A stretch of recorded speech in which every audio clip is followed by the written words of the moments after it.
We find ourselves in the middle of an industrial maelstrom.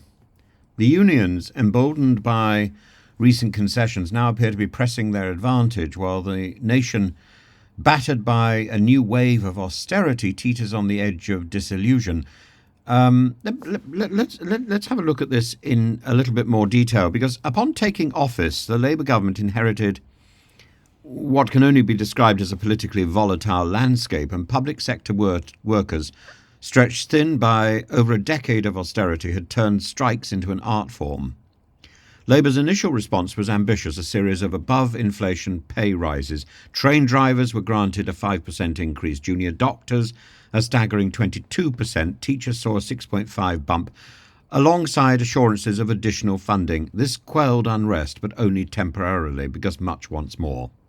Fast forward to today, and the Treasury's offer of a 2.8% pay rise for 2025 to 26 has been met with outright hostility.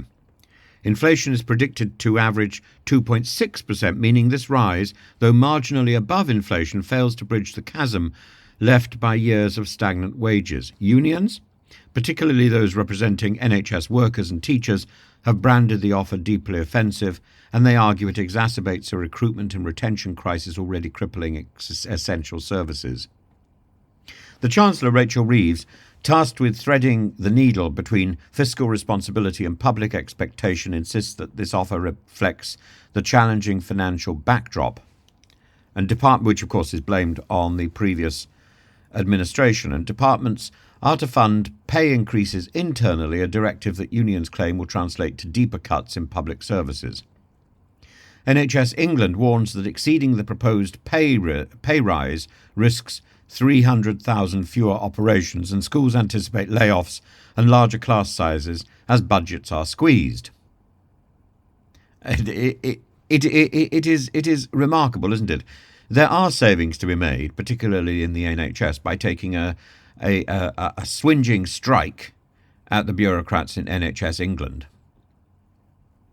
Predictably, unions are on the offensive. The Royal College of Nursing decried the offer as a £2 extra a day, insufficient to retain experienced staff.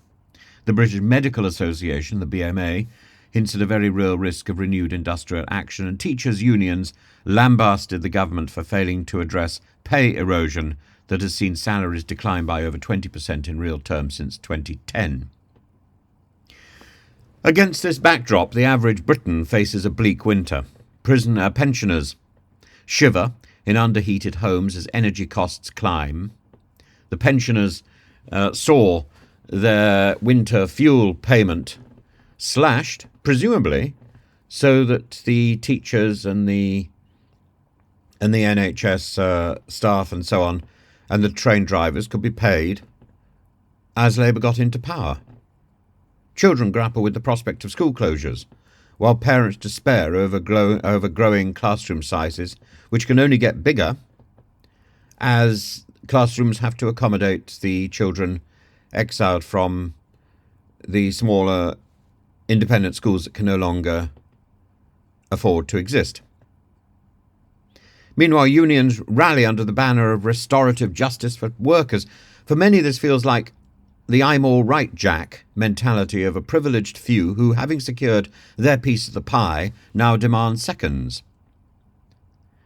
Industrial unrest risks further destabilising a nation already struggling under the weight of economic uncertainty. Strikes disrupt not just commuters and patients, but the very fabric of British society, and nothing works.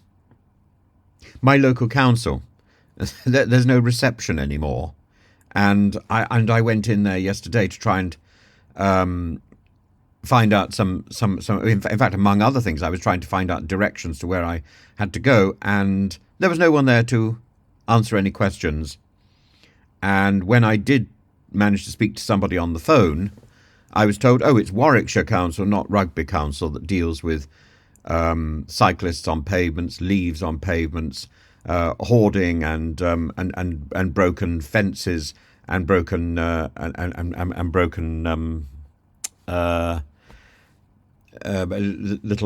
blockades on the pavement, which have been put up around a puddle or something, and the weather over the weekend had knocked them down, and nothing had been done to clear them away. Indolence and a complete lack of effort on the part of the council. That, I think, sums up where we are as a country. If you compare that with the activity and the civic pride in a place like Kyiv, where a missile strikes a site, and within 20 minutes there are people with brooms and brushes clearing up the damage, where leaves and snow are routinely swept away from the pavement so that people can access the shops over Christmas.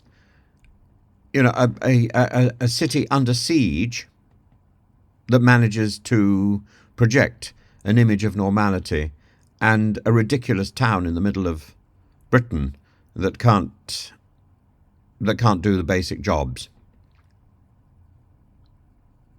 You know,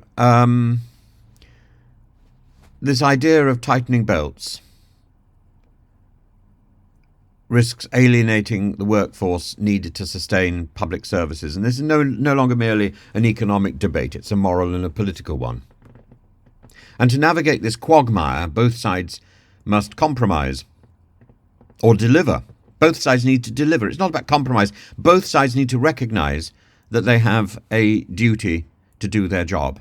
The government must find creative solutions, potentially through targeted funding or public-private partnerships, to ease the immediate pressures, and unions must temper their demands with a recognition of broader national hardship. The focus needs to shift from adversarial posturing to collective problem-solving. And actually doing the work. Is no good just lining your pockets. And that work needs to be demonstrated by the political leadership. So these expensive photographs need to go. And these, again, the posturing on the part of the elite needs to go. You can't demand sacrifices from people who are actually working if you're posturing around the place parading the amount of money that you've managed to siphon off.